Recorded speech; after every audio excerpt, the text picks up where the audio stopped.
dope. Art is dope. Art is dope. Yo. Art is dope. Art is dope. Art is dope. Like, really dope. Yo, what's up? Thank you for tuning in to Art is Dope. My name is Nathan Wheeler. That's Jakob Vaughan. Right now we have a spectacular, this is a spectacular moment because this is a part 2, a sequel. Oh yeah. A coming back together, as they say. I don't know if they say that, but I just did. But anyway, Jakob Vaughan, thanks for coming back on, bro. I got clammy hands. Dude, as do I, bro. I'm sweating, dude. I pulled up here and I was sweating, dude. It's like 65 degrees and it's January like 10th, dude. It's insane. Yeah. I think the world's coming to an end, bro. I don't know what's happening. Do you believe in global warming? I do not. I believe in living in Virginia. That's what. That's true. Well, has it always been experiencing. like this? Like, has it always been Just up and down? Like Yeah, they're calling for snow next weekend, and right now That's insane. 70. It was a high of 72 today. Like Yeah. That's like that reminds me of that movie. What's the movie? It's about weather. That movie, the movie It's about about weather. weather. It's no, but like the New York, I think like it's flooded or whatever, or like the ice age comes or whatever. That's 2020. Nah, it was before that. That's a good movie too, though. It was a very good movie. That movie kind of freaked me out. The Mayan thing. Yeah. When that was, or was that 2012? 2012. 2012. Wow. We might Yeah. need to restart this. No, but it is 2020, so you were right on that. Yeah. But anyway, dude, Jakob Vaughan, thank you for coming back. Of If course. you haven't already, if you're tuning into this and or listening, bro, we got an interview almost around the same time last year. Yeah. My fault on being late. I came back late, but YOLO, you know what I'm saying? But a lot has changed. A lot's been different.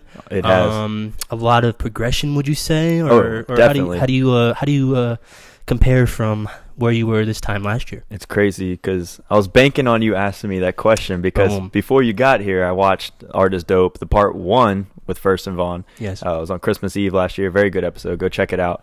But you asked me what I've done so far last year, and I was just going through it, naming off everything I've done. Yeah. And now another year underneath my belt, and it's just like I took all of that and I progressed, like what you were just saying, and started off like I got internship at Channel 6. So Yeah. I was a CBS 6 were you doing intern. that? Were you doing that last year at this time, or? I was not. You're During that trying time, to I was type just thing? I was looking for something like Yeah, that. yeah. Like last year was announcing football games and Furst and Vaughan, a lot of VCU stuff with the basketball, the editor-in-chief, pretty much managing their broadcast program for the students. But am writing articles for the Washington Redskins. Yeah. I just recently stopped that, so now it's strictly Furst and Vaughan for right now. But I'm also, within the last year, the CBS 6 internship, and then I started announcing football games for the Collegiate Cougars, the private school in Richmond. Boom. It's actually where Russell Wilson played, so No it's kind way. of cool connection. Can you like kind of feel the like ground where he like It's is it a sweet. weird feeling kind of Yeah. like he played here Yeah. before he was like who he is now? Oh yeah, Yeah. Just seeing him, and he wasn't even like, I think he was like a 2-star, maybe not even ranked. It's just crazy how overlooked he was at Collegiate. Yeah. I actually ran track there in high school, so it was kind of cool being like Bruh. actually You're Russell Wilson. warming up on the field. Dude, yeah, like And the then, same like, stomping grounds. Going through like their weight room and like their training facilities at Collegiate, all you see is Russell Wilson. That's what I was gonna ask. Is Yeah. he like a big like staple in that Oh, school? yeah. Like he's kind of Yeah. like everywhere or whatever, Yeah. like pictures and all that. Yeah, and I actually interviewed Nigel Williams, their quarterback there now, and people are calling him the best prospect since Russell Wilson. Whoa. He committed to Northwestern, so that's where he's playing next year. So. Jeez. Yep. So how's that? Cause are you doing a lot more interviews now? You thinking like in terms Mhm. of players? Cause I see you.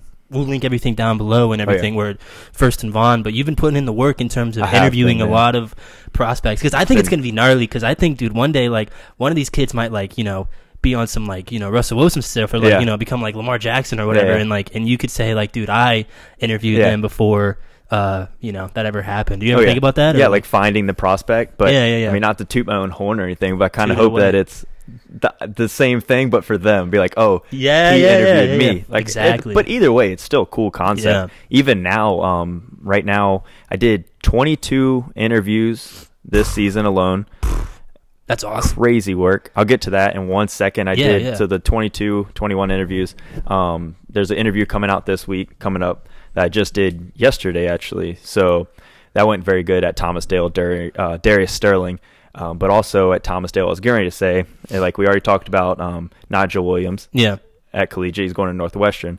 I started the year off with Chris Tyree. He was the number 1 running back in the nation. Now I think he's like back and forth between number 1 and number 2 in the entire nation, and he's at Thomas Dale. So I started the season off with interviewing him, and he's actually going to Notre Dame next year. No way. Yeah. Dude, so, Notre Dame was sick. Yeah. Dude. So he's going to be a running back there, and that's just pretty cool because there's him, the Northwestern guy, and there's I think I interviewed 2 kids that are going to the Navy to play football at Navy and then go into the Navy. Wow. And what the heck? I know. And then just a bunch of kids that are looking to play at the next level, and it's just nice to, I do it because it's good to get my name out there, but at the same time, like showing the audience a different perspective than what you see on the field. Yeah. Because that's the one thing I tell people. People are like, oh, NFL players, they get all this money. They're just this. No, they're human beings. Of course. I went to training camp over the summer and actually got to talk to Darius Geis one-on-one, told him about Furst and Vaughan. And I don't know if people who watch Furst and Vaughan always throw in his tidbit because he's like, oh, this is Furst and Vaughan. Yeah, like Darius Geis. So and he actually likes like all the Furst and Vaughan episodes. He keeps track. He's like the starting running back for the Washington Redskins if you don't count Adrian Peterson, but he's a little injury prone. But Darius Geis he's going to eat up next year. He's going to be munching, bro. Oh yeah, he's going to be good. So do you find that people kind of like are like, dude, I want to get an interview with Furst and Vaughan? Yeah. Do you find people always like asking you, or do you? Yeah. Okay. So this is the 4th season now.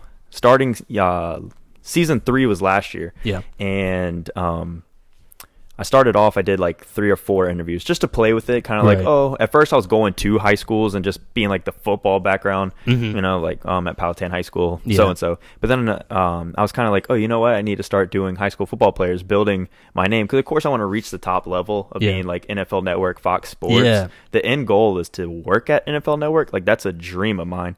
But I saw on Twitter the other day, like you see some funny stuff on Twitter, but inspirational stuff on Twitter. Yeah. And this one person, I can't remember who it was, but they said that it's probably a rapper, but they're like, if you're trying to achieve your dream, you're not reaching far enough. So reach beyond your dreams.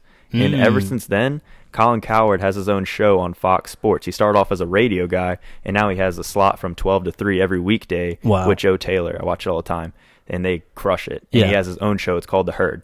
And I just think it would be so sweet to take Furst and Vaughan and make it an actual show. That's above the dream. Yeah. But now back to your question. Yeah. Well, no. That was because I want to kind of elaborate on that because there's a saying. It's like reach for the moon because if you miss, you'll like land on the stars or something. Something like that. But that's exactly right. I mean, having like. I don't know. I've heard other things as well, though. But I like what you said because, like, people say, you can have like shoot for like minimal goals or like goals that maybe not are like really gnarly. Because if you don't get it, then you don't feel about it. Yeah. But then why would you even have that mindset of exactly? Because if you fail, you're just like, oh, okay, I didn't really want that, but now I have this. But now it's like I'd rather be here. Why not here? Yeah. Why not go for the freaking moon, dude? But like your question, so. Season 4, I was like, all right, interviews only. I'm going to make a name for myself in the Richmond area.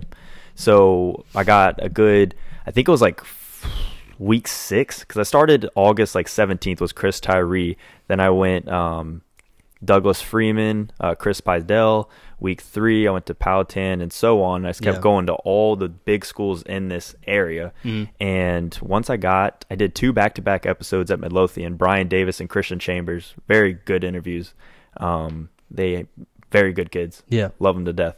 And I consider Christian family now. He's really good. He's going to play baseball at JMU. Oh, cool. He's kind of debating on going to play football and baseball at another school. He's not decided yet, but that's beside the fact. Good for him. Yeah, that's crazy to have those options. Oh, yeah. Always good to have options. Legend. But once after that week 6, like I've already started to develop a relationship with the coaches and the athletic directors in this area. Yeah, they know you. I would reach out to them in the summer. I planned like a good schedule of like, all right, these are going to be the games of the week. So I had a Furst and Vaughan game of the week. I would interview player on each team, just go back and forth. And meeting them over the summer, just emailing back and forth, I had that connection. And I would contact the players. Yeah, you'd reach out to them. Yeah, and be like, hey, I do this and this. And then it just clicked. Like after 6 weeks of it, starting in season 4 of doing 6 straight interviews, it was just my DMs were being blown up. No way they're with hitting players. you up now. With players, That's coaches, awesome. and athletic directors contacting me. Hey, Jacob, we have this kid. I would love for you to get him out there more. Because like the coaches and athletic directors, they view it as a way to show what I was just saying, like show a different point of view of their athlete. Yeah. Show their school is breeding and raising these kids to be young adults and play at that next level as football like players. I mean, they're student athletes, so it's nice. And I had a lot of that. And all of a sudden, like come playoff time, like I had kids from Manchester, James Bell, Romel Garcia, Andre Crawley Jr. Like it was kids that were just everywhere. Manchester's a huge school. They won the state championship last year. Yeah. And I didn't get a chance to interview them last year. So coming this year and doing 3 straight interviews there, it was nice in the playoffs. But having the kids like reach out, hey, I respect what you do. I love what you're doing. I want to be on that show. It's got to be a good feeling. Yeah, and now I've done 22 of them just this year, let alone. I think I have like 25 total. They're all on my YouTube channel. I have a separate playlist for like the high school football interviews, and then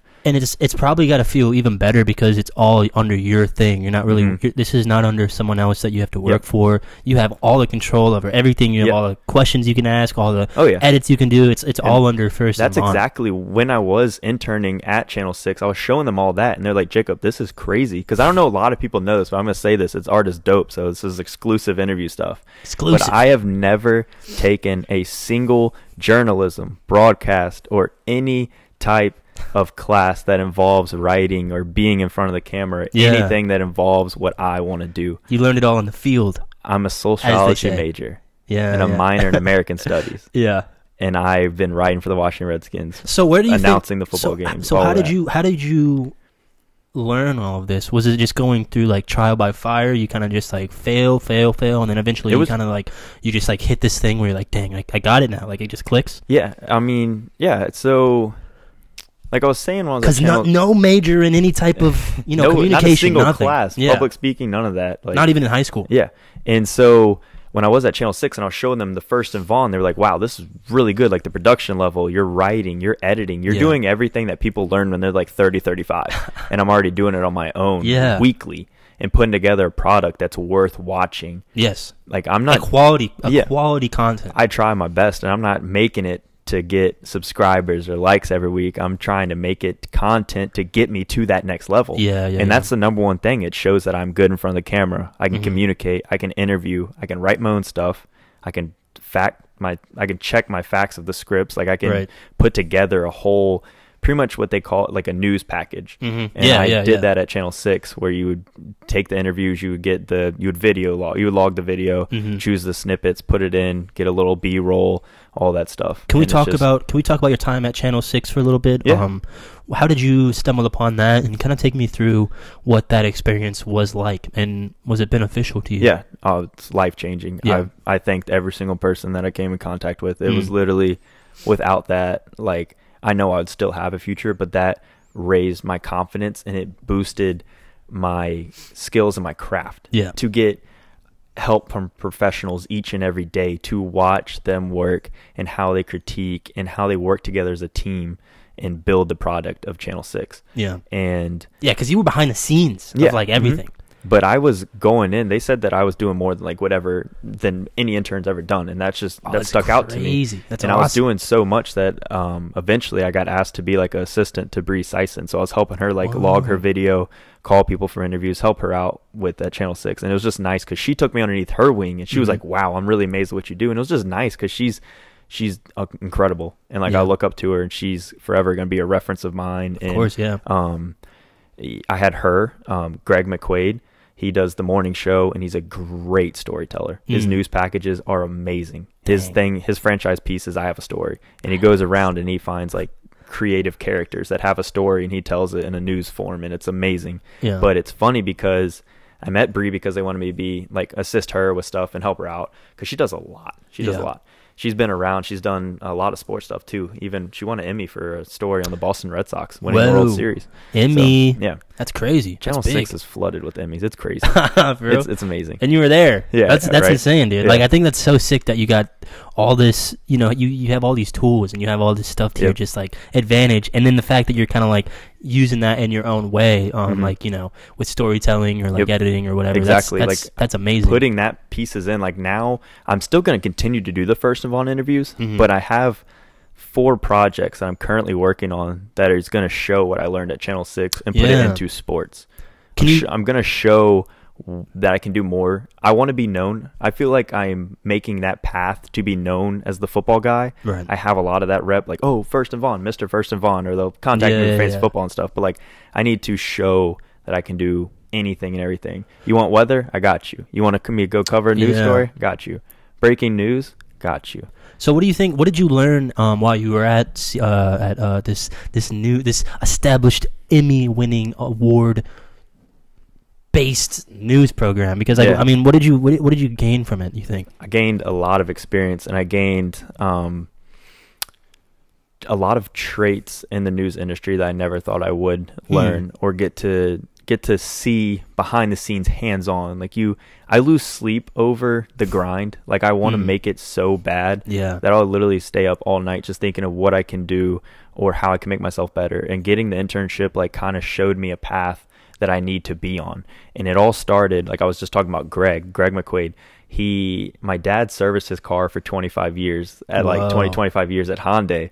And I went to go use the bathroom. Crazy story. Went to use the bathroom, held the door open for him, right? He was like, hey, how you doing? Blah, blah, blah. Shook my hand. Treated me like I've been there for years. It was my first week as an intern. Dang. Shook my hand, asked me what I do, where I go to school, what I'm doing. Wow. And I'm just like... That's so nice. Yeah, and then I was like, hold on, you're Greg McQuaid. I was like, my dad's actually serviced your car. He's like, no way. You're Jason Vaughn's son? I'm like, yeah, Jacob. And he's like, no way. And from then, he was like, why don't you come in every like Saturday, Sunday morning? We'll get there early and we'll work together. And he took me literally underneath his wing. Whoa. Every single weekend. I would get there like 6 or 7 in the morning, watch him prepare and do the news in the morning show from was it 6 to 8 in the morning there on the weekdays? I mean the weekends, my bad. Saturday and Sunday. So I'd come in there afterwards. I developed just a great chemistry with the producers and everything. And even seeing the behind the scenes of the producers, their jobs. You have the whole video board and you got camera, video. You have people that are like working the script behind the scenes. So as I'm talking to the camera, it's going. What is that called? What's that called? The prompter? Yeah. Teleprompter? Yep, teleprompter. Yeah. And then you have a person working the audio. So Greg would literally like ask them to stay after. Greg would take the time out of his morning. He's always busy. And he would literally set me up and pretty much let me do a live show. Like he would let me run through all the blocks. Nice. And so I had that. Wow. He let me do that. So I have live anchor hits. I have me in the news, like the studio that I'm going to use for my resume reel. And then also, so I have Greg Bree, and then I met Brendan King and Matthew Foltz. Incredible people. They're reporters for Channel 6. And they literally took me in, and I would ride with them to go cover stories out in Louisa, Amelia, of course, Chesterfield, Powhatan, Cumberland even. Like we would go anywhere. I would watch them get an interview, put together a news story, video log it, pick the pieces that they needed to put in the puzzle, and just watch them create news packages every day. Jeez, and it was great. But you asked me how I got this internship and how I became about it. How did this all start? Because that's always going to just resonate with me because... I'd love to hear it. Well, it started in the summer. Like I landed the Collegiate Cougars job. It was not really a job. They asked me, they were like, are you interested? I was like, yeah, of course. So I started announcing their football games. And come summertime, I was like, all right, reaching my senior year, like I need an internship. I need something professional. I need to make connections. Yeah. And so I found a Washington Redskins communications internship, and I was like NFL communications. I was like, that's my stuff. Yeah. And it was for when they came in for the training camp in August and July. Yeah. So I was like, all right, done deal. I'm applying. So I applied, did 2 interviews with them over Skype. 3rd interview comes, got it scheduled. I'm literally sitting in my room, hands clammy as can be, like usual. If anybody knows me, I have clammy hands. Clammy hands. I don't know why. I need to get that fixed. It's kind of dope. It's kind of dope, though. I say keep it. It's kind of like a trademark, you know? I love it. I got the clammy hands. So clammy hand Jacob. 3rd interview comes with the Redskins. All of a sudden, we hired too many people. Oh, no way. You hired too many people. What does that mean? How do you hire too many people? So I was like, okay. It's all good. You know, maybe another opportunity with the Washington Redskins would come. Yeah. I mean, I've already wrote articles covering them, so I thought that would be like another step in.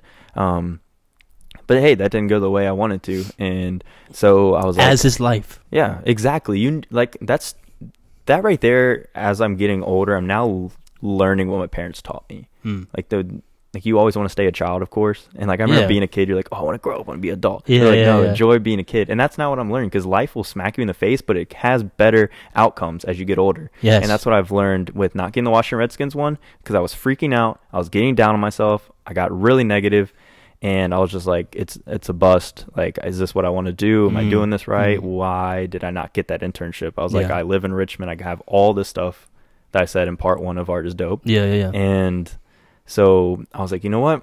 I woke up one morning. I was like, I can't be like this. I got to be positive. I got to make something out of this. I was like, it's still summertime. Let's do this. I hop on Facebook. I have like 500 friends on Facebook. I was just scrolling. I was like, somebody has to have a connection somewhere. Yeah. You know who I scroll up against? Well, who I scrolled to? Who? Just take a guess. He used to teach at our high school. Oh, man. I don't know. I'm bad with names. Don't put me on the spot, bro. You used to teach at our high school. What do you... I don't know. Here, just tell me. Tom Patton. Oh, Tom Patton. Yeah. Mr. Weather Patton. guy. Mr. Patton. Oh, no the way. weather guy, the GOAT. Yeah, the weather The guy, goat. yeah. So I hit Oh, him yeah, up. I forgot he taught at And high I'm school. just like, hey, do you mind? I'd send him a link to the Furst and Vaughan before I could even like click send. He was already like, holy cow. Do you He's think like, you already do all knew? this? Do you think you already knew like a little bit about what Furst and Vaughan was, or you think? I'm not sure, because he left Powhatan High School a year after we did. So I don't know if he was kind of in on it. I know a Right. lot of the teachers that are at Powhatan High School, like Mr. Yeah, Miller, yeah. all that group, Mrs. Burke, all Right. all of them, even Miss Wilson, Because that whole group knows. And whenever I go to interview, they see me. But Mr. Patton, like, I sent him the link. I was like, hey, this is what I do. I would love to shadow you, be in a professional environment at Channel 6. Because he was at Channel 6. Yes. Yeah. mhm. He worked at Channel 12 for like 10 years. He moved from New York. He was in New York doing big things. And then he came down here because, a lot of people in local market, they just want to like settle down Yeah. and just New do what York they is love gnarly. here. New York is big. So he came to Richmond. He was at Channel 12 for a little bit. Then he started teaching at Powhatan. And then he worked at Channel 6. And I was like, all right. I was like, can I just come shadow you for like a week, a day, anything? I'll be there. You name a time, I'm there. Just ask. Yeah. And he was like, yeah, of course. I love you. I would love to have that. So he's like, I'm going to ask Misty Davison. She's the news director there. And so I was like, perfect. Yeah. Ask her. And then next thing you know, boom, I'm there. I shadowed him for a week. I was there every single day that I could. I was there from the second. He got there the second that we left, no matter what time. Can I give you some coffee? Yeah, Exactly. Yeah, so I was trying to help him with anything and everything. And then one day in the hallway, Misty Davison was like, hey, Jacob, you know that we looking for interns this fall. Would you be interested? And I was like, yes. So were you kind of like an unofficial intern under Patton, right? I mean, I guess. Like, I was just kind of getting my face around just like meeting people, trying to take advantage of that week as if that's what I had. Without knowing that another opportunity would come. Because I wasn't even looking for that. I was just looking for a way. I just got choked up. Oh my God. No, it's real. So it's I was real. just looking for opportunity to, get my foot in the door. I guess, get my foot in the door. Yeah, and they it just worked. saw you. That's what I try to tell people. You never know unless you take the chance. All it takes is that foot in the door. Yeah. That 1 week I was with Mr. Patton, foot in the door, internship. I was there from,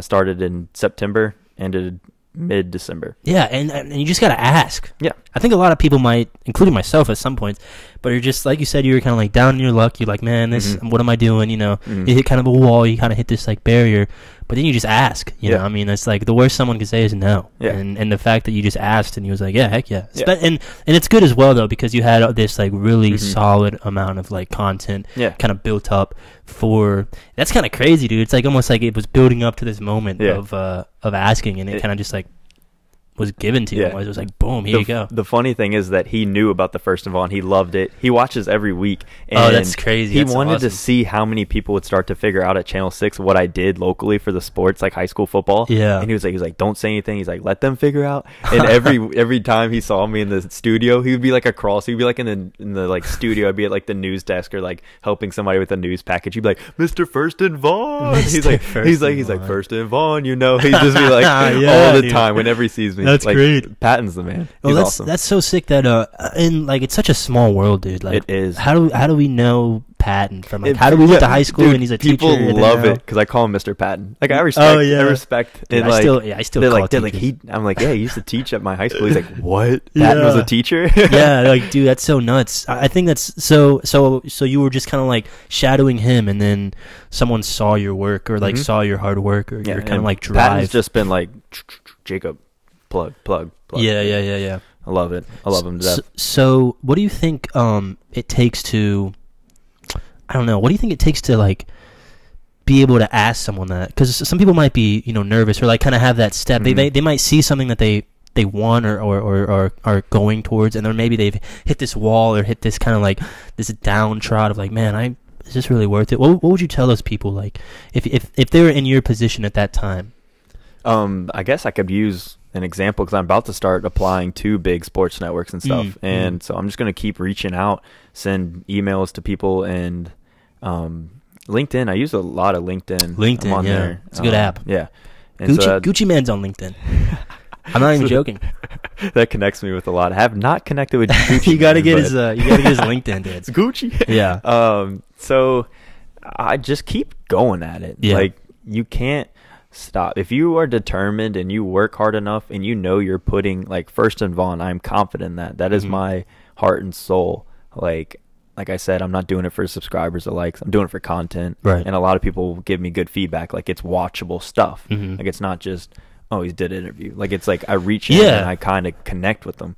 Like, I'll give y'all a little bit. Like, this interview I did this week, it's not out yet, but the guy was literally like, I just asked him, I was like, hey, if you had to correct one thing in the past season, your senior year at Thomas Dale football, what would you correct? And I thought he was gonna be like, oh, we didn't win a state championship or something like that. And he was like, no. He's like, I wish that I would have taken more time to work with the younger athletes on our football team and make them better men. And I was like, that's deep. Yeah, that's a great answer. It is. And I was like, all right, well, you have offers from ECU, ODU, stuff like that. You visited these notable schools. Yep. And I was like, well, what does your future hold? He was like, well, football's going to come. But he's like, I need to be focused on my future because you never know, football could end tomorrow. And I was like, yeah, right. And he was like, I love to do business and minor in communications and be an interviewer like you. And I was like, oh, that's awesome. Yeah. He's like, I'm really into stocks. And I was like, great. I was like, I have stocks. I do that. Like, yeah. And he was just like, yeah, I want to do business and I want to do that. And then football will come. And I was like, who am I talking to? Like, some of these kids, you talk to them. Like, I'm interviewing, like, I interviewed a kid from Monaco, and I don't even think he can drive yet. And they just talk and handle themselves as grown adults. And it's just amazing. Do you think it's different for athletes, especially in, like, in high school? Do you think they're kind of, they have maybe a different mindset, but because of what they're doing, sports in high school and even in college, it's a discipline, it's not just kind of like a thing you do for fun. Usually it's usually a very disciplined, very serious kind of like growth type of curriculum. Curriculum. No, that's a good way to put it. Do you find that maybe athletes are maybe not above in terms of better, but maybe mentally? Yes, you think 100%. Sports in high schools helps that? That's what I would eventually have told you that, because I try to. I'm not going to be like, oh, I'm older than you, so I'm going to tell you what to do. I kind of just feed in, because I was in their shoes at one point, like with track. I was getting highly recruited. And just going through that process, I did have a lot of schools that said, hey, your grades aren't good enough. We can't offer you a scholarship, but you can walk on. Yeah. Like the D1 programs that recruited me. And I was like, man, I wish I would have taken more time. I was so focused on sports all my life. Like with football, baseball, basketball. Once I got to high school, I was doing basketball year round and with AAU and then track, cross country, all that. And it's just like, I wish I would have taken the time. Like, I enjoyed the sports, but I wish I would have taken the time to realize that if you can do good with your grades and your work ethic can literally pay for your college. Yeah.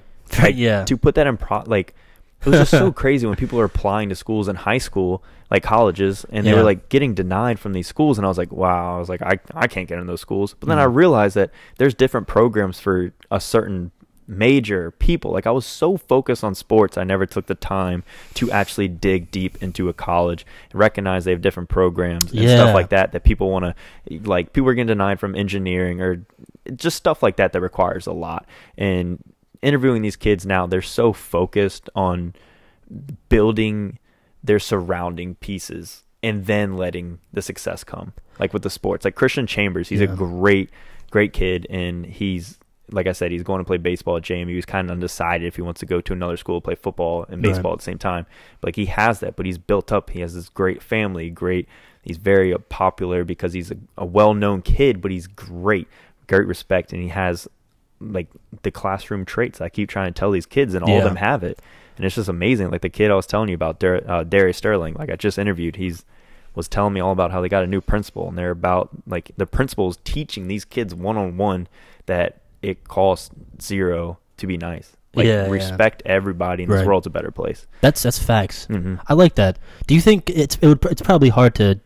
It's because hindsight's 2020. Do you think the kids in high school now are different than when we kind of grew up? I mean, we obviously didn't grow up go to high school when it was 5 years ago, maybe. Yeah, but, we graduated in 2015. Yeah, so. but do you think it? Can you tell a difference in terms of? Yeah, I don't know, because of course with Furst and Vaughan, I'm interviewing high school football athletes, and I've done a basketball and a baseball. Like, I'm trying to diversify my portfolio with the sports just to show I can do everything. Yeah.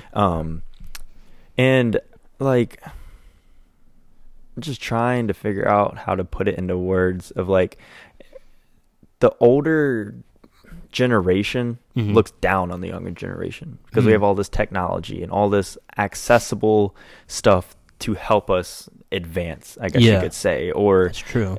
Distractions, I guess, would be better. You can kind of go both ways. Yeah. But like I was saying, I don't know if it's because I do high school athletes and they're just more focused, but getting around them, and like what I said earlier, it's like I'm searching for the words to say. It's just so hard to put into it because the older generation talks so badly of the young, but meeting them and just being around them and the way they treat me with respect and the way they welcome me as just some college kid that's doing a Furst and Vaughan interview, it's great, and they all they're probably respectful, very and thankful for you. They as are. well. It's amazing. Because you're giving them a platform. Exactly, and that's what the coaches and athletic directors want, and that's why they reach out to me to come do these interviews. Yeah. And the best time, I went with my buddy Ryan Irby to he helped me film an episode at Thomas Dale. Yeah. And we walk into the weight room right before I interviewed Krishawn Saunders in the playoffs. And we open up the door to the weight room. We take one step in.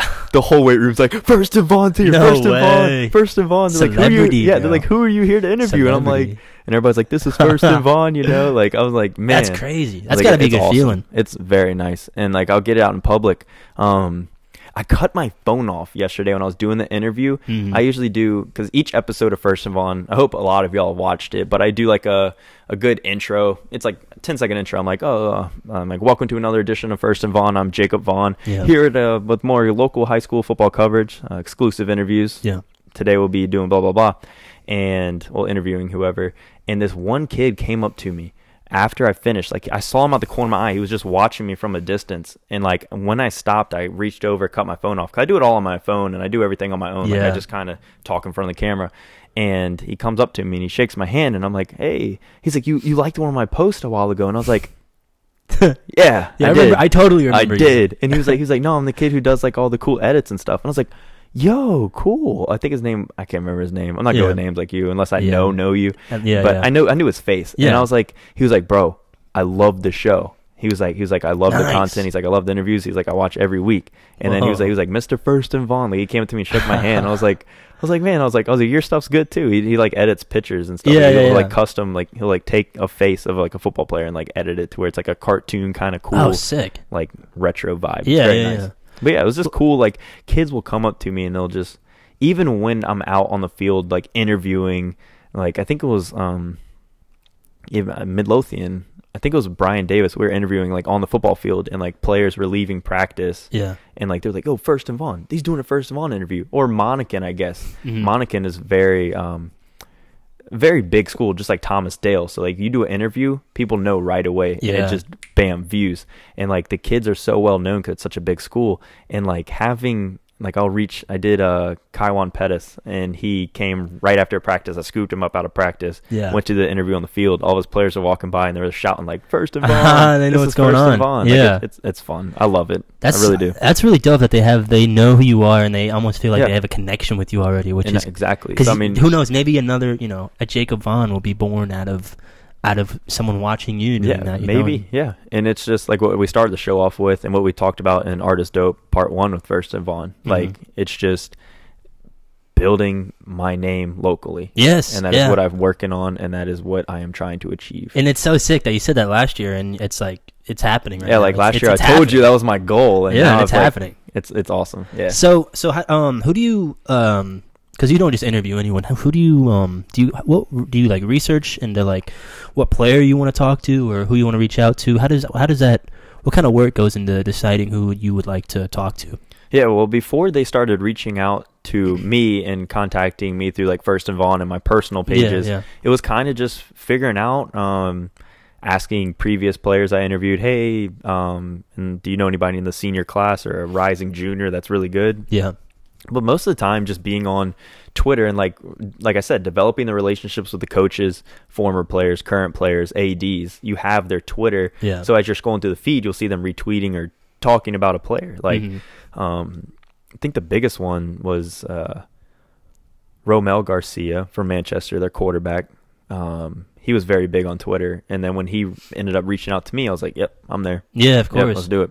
And then even I guess all the Manchester kids, really, I just saw them because they won the state championship. So Yeah, of course. very You gotta- very good team, well yeah. known.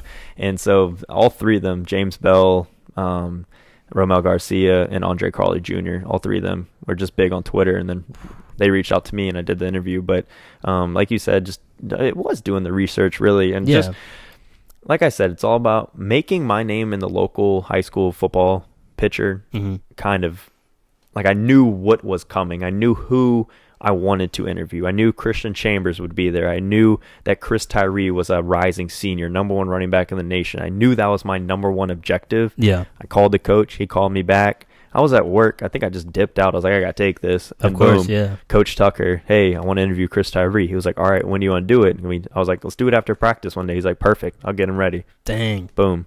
So I feel like, yeah, the coaches are just like, yeah, I mean, Jakob They love Vaughan, it. let's do Yes. it. Yeah. And yeah. now they talk about me. The one thing, it's so sad that I cannot remember her name. I am very sorry. But she's actually He's friends. sorry. She's friends with my uncle James Vaughan. They used to skate together. But Coach nice. Hutchings is the coach of Midlothian. His wife, I guess I'll call her Mrs. Hutchings, she is the Manchester volleyball and track coach. And she came up to me after I got done interviewing Andre Crawley. We were walking to my car, and I hear like, oh, Furst and Vaughan from like a distance. I'm like, nah. I kept walking in my car. Like It's in my head. Yeah, It's in my and head. So no, Furst and Vaughan, and I was like, and she's like, Mr. Furst and Vaughan, and I was like, she was like, Jacob, it's me. I was like, oh yeah. And so I reached out, and she took off her glasses, like, oh no way, Mrs. Hutchings. And she was like, I just wanted to let you know that like I love what you're doing for the student athletes, high Yeah. school football players, all that stuff, putting them on that platform. Like all the coaches talk highly of you in this area. Coach Dang. Hutchings loves you, and That's just nice. cool. Even with the players, like I said, I'll have coaches that will come out their way to like shake my hand and say thank you, and it's just That's it's awesome. like I love what I'm doing, Dude, you're like a local hero, bro. That's I really wouldn't go that that's huge. No, I mean, I got a lot to do, and a lot to achieve. I mean, you've achieved a lot so far from Thank you. like when we Appreciate we that. first talked. I don't think you were doing nearly as much Mm-mm. of this. No. You know what I mean? No, Like yeah. it was all in your head, and Yep. now that it's Yep. manifested, you manifested it is very important. Yeah. And I think people need to understand that it can be done. Anything can be done, dude. It Like can. if you have this vision like you had and you have enough drive, which is another thing. Not everyone has drive like you. That's I think I have. I wouldn't say too much? Yeah, I can't You say stay too up much all because you night? can never. Yeah. Yes, but I literally just stay in my room and I'll just like pencil and a paper in my hand. And I'm writing like to-do list every day. Really? I'm just like, I gotta achieve this. I gotta do this You're every day. obsessed. Would you say you're obsessed? Yeah. That's perfect. We're I at my mean, house right now. You could literally walk in my room and there's like a to-do list laying on my desk. 100%. Checks off. It is, That's yeah. kind of lit. So speaking of a to-do list, how do you so say you have a prospect that you want to interview or someone you want to talk to. What goes about, creating those questions? What do you ask them about? How do you take us through that process? Okay, so I use Twitter a lot. Like I'll go through Twitter, kind of learn the player if I don't already know about him or anything. So I'll go through his Twitter and I'll figure out like who he's visited, who he's being recruited by, who he's been offered, his scholarships, his stats throughout the year. Then I'll go to Max Preps. They have all their stats, everything you need to know about the school, their past history, all their records and stuff. And I'll just get to know them through the Twitter, reach out to them, and then I kind of just develop questions. Each interview, I guess I'll walk you through an episode of First and Vaughan just for y'all who haven't seen it. Take us So through like that. Take us through a any process. episode, Nathan will probably put these in the bio, the link in the description and all that stuff. Definitely. But so like I said, short intro. I'll let you know who we're interviewing, all that, and then I go straight into interview part 1. It's going to be like getting to know the athlete, and that's the number one thing. Like why do you wear your number? When did you start playing football?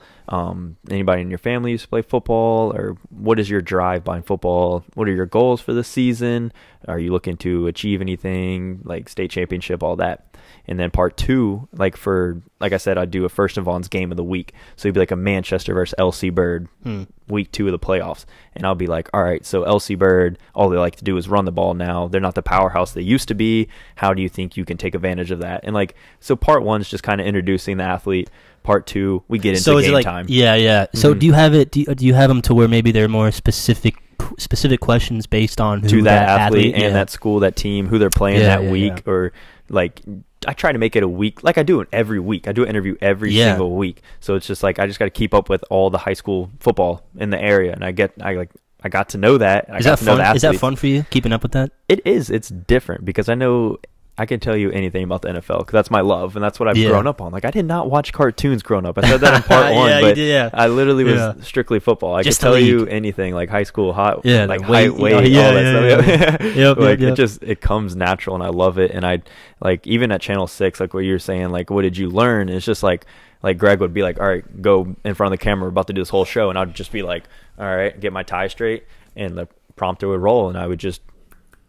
Like it was comfortable. It's comfortable. Yeah. And a lot of people, that's what Furst and Vaughan is for. It's for great content. I try to show my production value, and I show that I can do it in front of the camera. Yeah. Because like I said, I need to show them that I can do anything and everything. So if I get a job and they're like, oh my gosh, somebody called out sick, I need you to go report on that. Boom, got you. Where's the keys? I'm gone. Where's the keys? Give me the van. Yeah. Give me the van.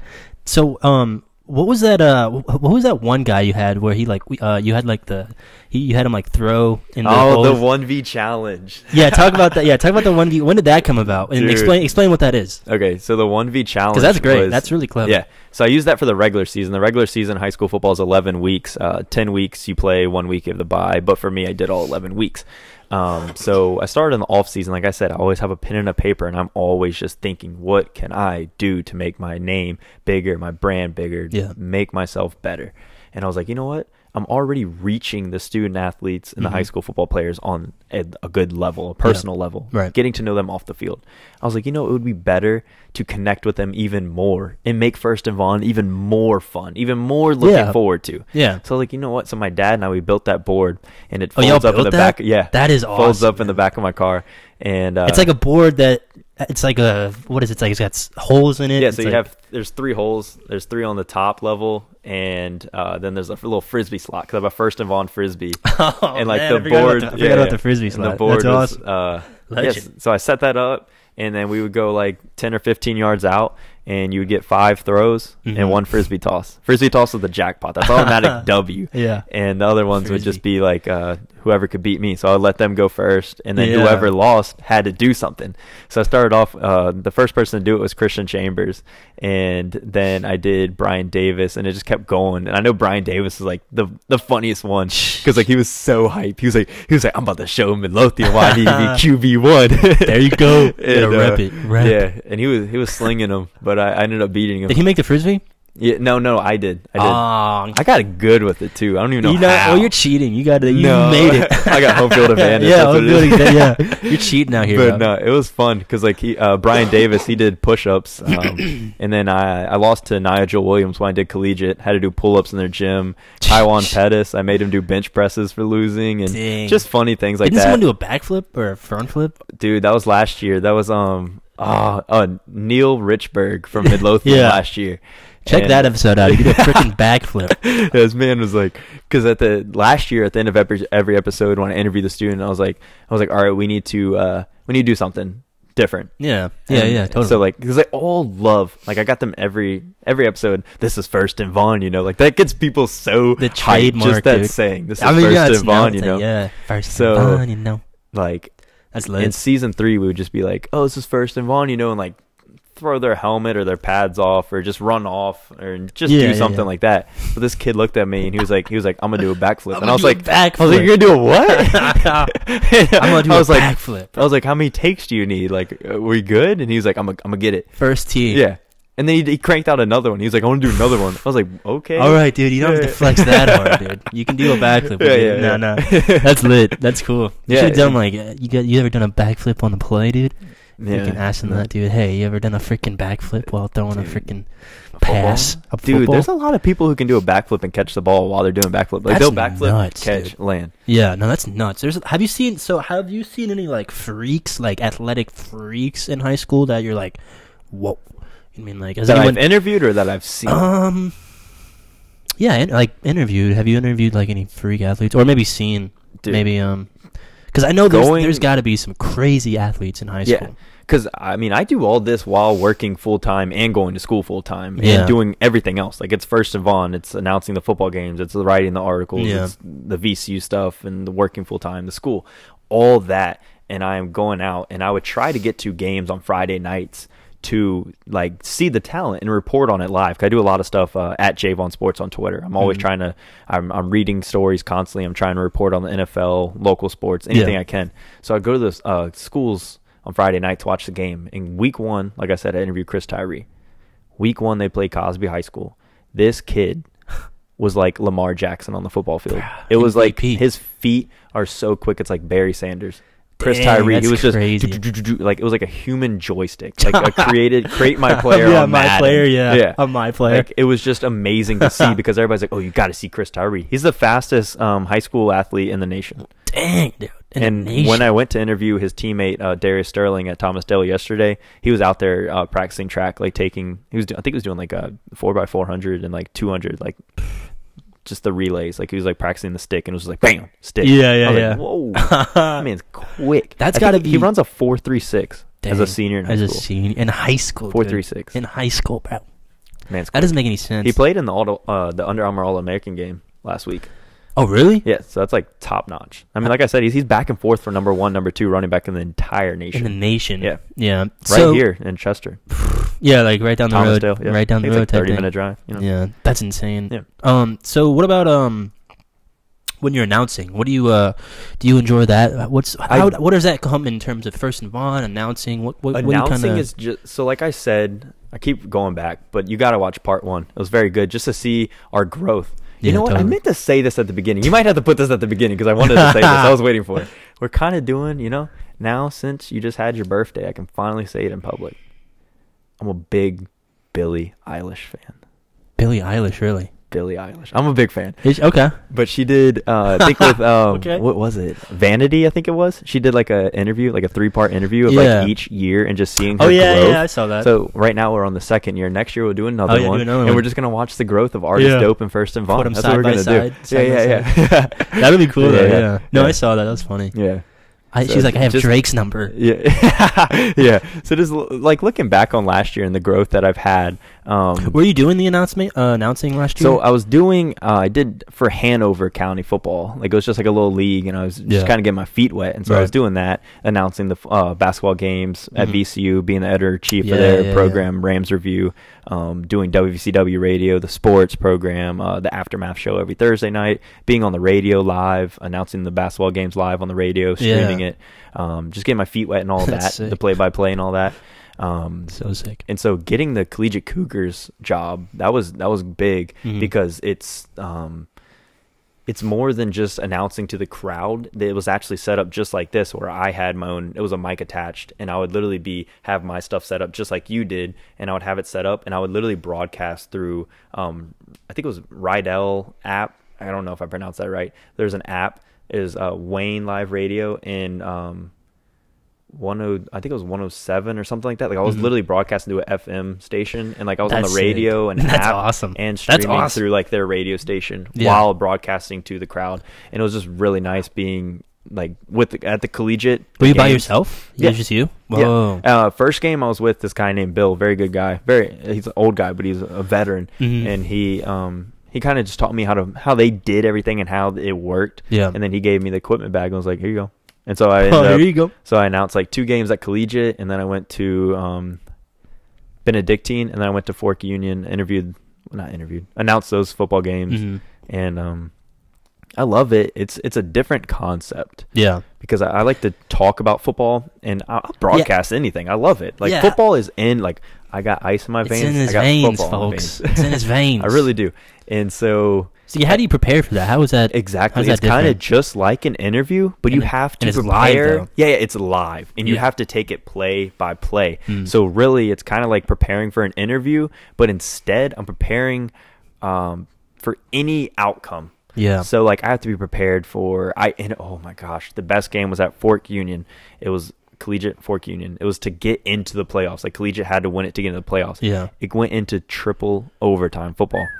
Dang. I lost my voice at the end of it, but like, I was prepared for that outcome because Collegiate played a double overtime game in like week 3 against Woodbury Forest, a private school in Maryland, and I kept referencing that. I was like, Collegiate they just played in a double overtime game earlier in the season. They have that, like, they've been there before. They know what to expect. They know what overtime is. You got to score in order to win, and just having that, I was ready for that outcome. Like, who would have known that game was going to go into 3 triple overtime? I know. Like, I knew that. I had the stat that they lost in the overtime game, the stats of the players in the overtime. Like, I got used to, like, the high school football way of how they do overtime, because it's different from NFL and college. Like, everybody has their own thing. And so just preparing for the outcomes is really the one thing with play-by-play. You just got to know. You have to know the players' names. Anything could happen. That's the one thing. Like, I would literally set up, like you have yours. I would literally have my laptop open up just in case I need to Google anything real quick. And then I would have, like, roster. And I'd be like, as soon as a play's made, boom. And after quarter 1, you'd pretty much know who the playmakers are. And then that's when I'd be like, I would take the notes like I would, and I would have my little notepad. I'd be like, oh, okay. So, like, I actually, like I said, I interviewed Nigel Williams from Collegiate, so I was used to him. And then they had Charles Armstrong, Trey Bowl. Like, I just got used to their playmakers, and I knew them. Charles Armstrong's going to Navy to play football. Nigel Williams going to Northwestern, and Trey Bowles going to Wake Forest to play football. So I just kind of got used to their playmakers. And all this is, like, in front of you. Yeah. Yeah, so it's like, It's nothing like doing play-by-play in high school football in Hanover County. It's literally, you're sitting in a booth and you have your football field and you're looking at it with your eyeballs. But if you look at, like, anything professional, you got eyeballs. monitor, TV. That's what I was going to ask. Cause, like, you have a spotter in your headset telling you who makes the plays. Wow. So you don't even really have to watch it. You can literally just talk. And that's what I always wondered how they did that. Like, in the NFL and stuff. You have a spotter. That's great. And then you have all these monitors. You have the low monitors, and then you have the big TVs. That's why if you ever see, like, Booger McFarland or anybody who usually, I've just known him because he writes a lot. Even Chris Collinsworth. I look up to Chris Collinsworth, Al Michaels. I love them when they do NBC. Yeah, they're lit. Very good. So, like, they would draw on, like, the big TVs, and you draw, circle this, and they ran this play. So you have those 2 big TVs, the monitors, a spotter, and then you just watch the game, and you just pretty much talk about it. But that's the thing, though, with, like, what you're saying, preparing for high school football. Not everybody knows that athlete or that team, the player, the history, their season they've had, their record, home, away, all that. So you just got to be prepared. NFL, I could probably go out there and be like, yeah, he went to this high school, he's doing that, blah, blah, blah, blah, blah. Yeah. Well, this is probably, like, I mean, what you're doing now in, like, in high school, it's like, it's like preparing you. It's like almost over preparing, because, like, once you get in the league or whatever, like you said, it's like so easy. You have someone in your head, and, like, but, like, so, like, is it difficult? It's probably a dumb question, but, like, you're up in the booth. Is it difficult to, like, see what numbers, like, who did what, where, and, like, stuff like that? Do you ever struggle with that, or how does that work? I wouldn't call it a struggle. It's just kind of like you got to know that the guy that hired me for it, he told me something I'll never forget. He had this kid that looked up to him and that listened to his radio broadcast. He was blind. And he was like, he looked up to him because like I said, I streamed through all of, like, the radio, the station, online, the app, everything. It's like the kid would listen to him announce the football games every week.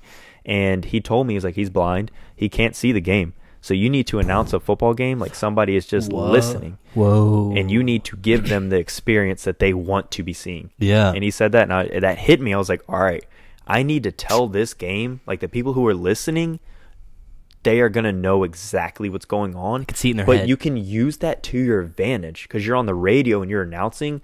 So it's not being televised like the NFL or college games. Yeah. So if a play happens, like, oh, Nigel Williams goes for a 20-yard run and he's tackled by so-and-so, you can be like, all right. Okay, and then you tell what the play just happened. Yeah. Meanwhile, they're not even that play already It's happened. like a delay. You can. But delay. yeah, exactly. Yeah. That's like they have that in like radio, like if like live No, radio. I was on a delay. If you cuss, you Yes. like hit a button. Yeah, delays yeah. or whatever. No, they do that. Yeah. So they do. Yeah. So Doodle yourself. Don't doodle yourself. So I had that too when I was on a delay. Man, that's got to be. So you got to be like. I feel like you could announce an NFL game now, just because of just based on how you grew up or like growing up doing this, because that seems really gnarly. Yeah. Like the stats, plays, delay type thing. Mm-hmm. You got to like say it like you said. Like someone's like blind, they can't see it. Like you got to do it with your voice and tell a story. Do you feel like you tell a story almost? Do you have that kind of storytelling gene? I try to, and that's exactly what I'm gonna try to do. If y'all look forward to the future of Furst and Vaughan before I graduate, Which I do. I'm gonna thank you. I'm trying to come up with a good 3 or 4 exclusive. Like I have 3 news packages right now that are going on my resume reel, and I'm gonna try to create a sports package. And I'm gonna dig into an athlete, and I'm gonna like take video of them preparing, interview like a documentary, like a 30 for 30. Yes, like interview their parents, like do all that and put it into like so it's a sports package. It's like a news package. How you have like the B-roll, a couple stuff like that, and just go with it. And that's what I'm hoping to do in the future. You think you could do that now? I think you could do that now. Of course, but I'm saying I gotta get the content. Yeah, of course. Yeah, probably. Yeah, obviously gotta take it by step. Oh yeah. So my question is, obviously I think you're gonna be able to get into the league and really make it into like that big, national scale. But would you be happy just doing what you're doing now? Not forever, but if you wanted to come back to interviewing high school players, interviewing, kind of like national people who are very like known nationally, but in that smaller realm, would you be happy with that? Yeah. Or you definitely want that bigger scale? I do want the bigger scale, but I guess I could answer your question in a way that it's not going to come back to being local, but you have like 3 market sizes at the next level. You got small market, which would be like a Charlottesville, and then you have medium market, which is a Richmond, large market, LA, New York.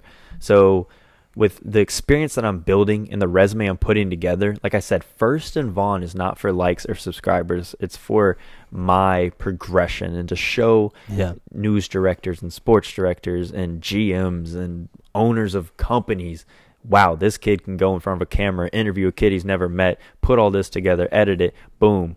And he does it weekly. That's what I'm going to put that on my I put Furst and Vaughan. I'm working on my resume reel right now. I have my news packages, my live anchor hits, and all that stuff in Furst and Vaughan. And that's just what I'm building. And I think by building all of that, I can jump into a good medium market and then work my way. Probably go to a medium market, I'd say 2 to 3 years, maybe even covering high school sports. I don't care. I mean, I'm being a medium market.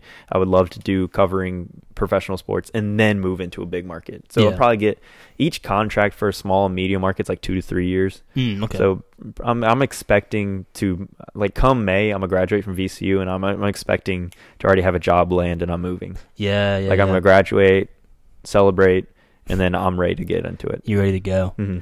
I think you're ready right now, dude. I'm not even gonna lie. I appreciate it. Yeah, dude. Of course. So let's talk about the Browns, bro. If you don't know, I'm not bandwagoning. No, I love it. I love it. You picked it up. But I recently with them on Madden and stuff. Yeah, dude. Oh yeah. I keep up with it. Baker Mayfield and all that. So we've recently cleaned house, as they say. Freddie Kitchens. I agree with that. I'm okay with that. The GM. Yeah. What do you, in your opinion, if you're the GM, if you're the owner, Jimmy Haslam. If you're the owner, he's under a lot of heat. What do you do? What do you do from here? Because I know we're they have a lot of interviews. They interviewed Jim Swartz. They interviewed Josh McDaniels today. And there's been a lot of speculation that he already has signed a contract. I don't think that's a lot of reports that I'm keeping up with. I don't know if it's real or not, but I definitely will hire Josh McDaniels if I was the Browns, and then I would let him choose, because he's been to 9 Super Bowls. He has the Patriots effect. He's coached. Everybody's like, oh, he's cocky, he's arrogant. He coached. He went to the Broncos, and he was really high on Tim Tebow. He got Tim Tebow. He led them. But he got fired because people were just saying that he's cocky and arrogant, that he didn't know how to lead the team. Yeah. But he's winning? And so another thing is that, like, the one thing that people look down on is that he took the Colts job 2 years ago. Mm-hmm. The Colts are a very greatly run organization from top to bottom, GM, owner, everything. Very tight. And at the time, they had Andrew Luck as their quarterback. Mm-hmm. And he took the job. A day later, he backed out. I was like, no. So No if he doesn't want to take a job with the Colts that had a quarterback in his prime, of course he retired now because he got injured and stuff. Yeah. He had to make a family decision, which I don't blame him for. A lot of people took heat on Andrew Luck for retiring early. He could have probably picked a better time than doing it a week before the season started. But it's all good. Shout out Andrew Luck. Whatever. He's doing him. Yeah. So like to not take that, I think that he needs to take this Browns job. Of course, like. It's the Cleveland Browns. Like, nothing against you. Like, I love the Browns because a lot of people know that I'm very close with the Oklahoma Sooners and Baker Mayfield. And, like, I just have that tie with him, and I root for him endlessly. Yeah. And I do think that I'm finally coming down to earth, and I think that he needs to have a sit-down with his close-knit, and I think he needs to mature and realize the bigger picture. And, bigger picture. Yeah. I think, like, week 17, he was trying to fight a fan that was talking badly to him. Yeah. And I was just like, Baker. The and then even weeks were week 16, he, like, the fans were like flicking him off, and he kind of like waved him off. He like, threw those are your three fans. interceptions though. He had a game where he threw like 4 interceptions or something. I think he threw 21 interceptions this year. He didn't in have total, a great year. And OBJ, he had like 22 touchdowns. Yeah, OBJ didn't do good. But if I'm the Browns, I'm definitely hiring Josh McDaniels. I need that leadership. I need more Bill Belichick. I need the Patriot way. I need the do your job. Get out there on the field and give me 4 downs of everything you can. Yeah. A full 60 minutes, quarter to quarter. Go in and get it. And do you think Odell stays? Yes. I hope so. Odell's going to stay. I hope he does. Everybody's going to stay. They're believing in that. Nobody liked Freddie Kitchens. Nobody wanted to play for him. Nobody wanted to give him his all. You could see it on the sideline interactions between Jarvis Landry. When they played the Cardinals, Jarvis Landry's like, he's their team leader. Everybody looks up to him. He's that veteran presence that's mature. He's a mature player, Jarvis Landry is. And he's taken OBJ underneath his wing. They played in high school together, college together. Now they're NFL. That's lit. Yeah. They went to LSU together, and now they're in Cleveland. Jarvis started off with Miami, got traded to the Browns. Okay. OBJ was Giants, Browns. Baker, OU. Baker, you know Baker's past? Yeah, dude. He freaking he had a similar pass to Johnny Football, sort of, right? Well, everybody compares him to Johnny Manziel. That's why I also like the But he Browns. doesn't I have love the same, Johnny Manziel. He doesn't have the same pass. Baker Mayfield is not Johnny Manziel, and Kyler Murray is not Johnny Manziel. So yeah. I love Johnny Football, though. Come back. He's the GOAT of college. Like, in the college, he was he's like, top 3 college player amazing. of all time. I love that play of quarterbacking, like scrambling. Like I love that. I love that. Like getting out of the pocket and that's running. the one thing. Lamar Jackson-esque, you know? Yeah. It's like Michael to Vick. know the game translates to the next level. And that's what I tell people all the time. I guess since it's Art is Dope or exclusive, I have 2 hot takes. Trevor Lawrence, the Clemson quarterback, he's going to be the next Peyton Manning of the NFL. Whoa. Calling it right now. Calling it right now. Oh, yeah. And Justin Fields and him both are going to take over. But another hot take, NFL draft this year. If I'm the Bengals, #1 overall pick, I'm getting Chase Young. Andy Dalton still has 1 more year left on his rookie deal. Get that money out of him. You need to, like, of course you can't rebuild a whole team in 1 year, but like I just mentioned, you're going to have Trevor Lawrence and Justin Fields come 2021. You might as well keep Andy Dalton there in the Bengals. He didn't do that great. He came on late. What were they, like 1 in 13 or something? Yeah, 1 in 15, 2 in 15, whatever. I mean, they had the #1 overall pick. They have a first-year coach. I mean, he had to get his players right. Joe Mixon didn't start off the season good. He benched Andy Dalton for Ryan Finley from NC State. Of course, he wasn't going to do good. Then Andy Dalton came on late. They won like 2 or 3 games. Maybe one. I can't remember off the top of my head. But Andy Dalton's nice, though. He's nice. Keep him. Don't go Joe Burrow. If you have another bad season, you have Justin Fields or Trevor Lawrence just sitting there. Yeah. Justin Fields is going to be a stud, but Trevor Lawrence, Peyton Manning. Peyton Manning. And how many years do you think? Like the next decade? Yeah. The one thing that people don't understand is that if you take the social media and the power we have of reaching on our phone and talking badly about a player or just the media in general, if we had that when Peyton Manning was a rookie, we would not think of him the same way we did. If you go and you look at his rookie year and his first year stat, like his first 2 years, he led the league in interceptions. He has the NFL record for interceptions thrown. He was not good to start off with. Yeah. And that's another thing with Baker Mayfield. He had a great season last year's rookie year. When he didn't even play. If you go onto my YouTube channel, I did an episode called The Mayfield Effect, and it, like, I don't know, it's at like a 1,000, 2,000, I don't know, something. It took off Baker because I did a whole Mayfield. thing about how if the Browns would have won all their one possession games or had a kicker to start the year, they would have been 12-4 instead of 7-8-1. And Wow. Baker Mayfield only played, I think, the last 7 after Tyrod Taylor got benched and came in, and then he just had one bad year. But Yeah. like I said, they took a running back coach. Freddie Kitchens was a running back Yeah, coach. yeah, He's never yeah. coached at any level, high school, college, nothing. He First just year. and type of thing, you make like- him the head coach all because Baker Mayfield was like buddy with him. Apparently, that's Was what, that like what happened? reportedly. Is that what Yeah, happened? Yeah. reportedly. Sources. Why was Freddie Kitchens even given that position? I I think don't it's know. because of Baker Mayfield. I don't know. A lot of coaches, you'd be surprised. They start off as interns and then they make their way in as coaches. Like, Yeah. it's pretty crazy. Except for Freddie Kitchens.